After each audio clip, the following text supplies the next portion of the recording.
When it comes to domestic violence, no woman out there is truly saved.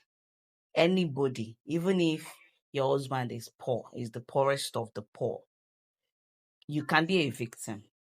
So when some women are happy that Regina is going through this phase because they feel that, oh, she has been enjoying, she has been showing wealth, she has been showing the things that the husband bought for her.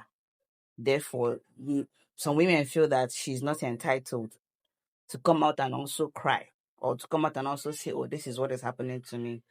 Then women like that were just jealous of her. They are really envious, and they want to be in her situation so that they can also enjoy the money.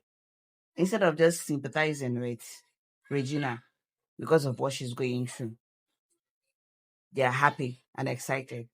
Case in point, Auntie Angela Okoro, who feels that this is the right moment to thank God for what? Like, what are you even thanking God for?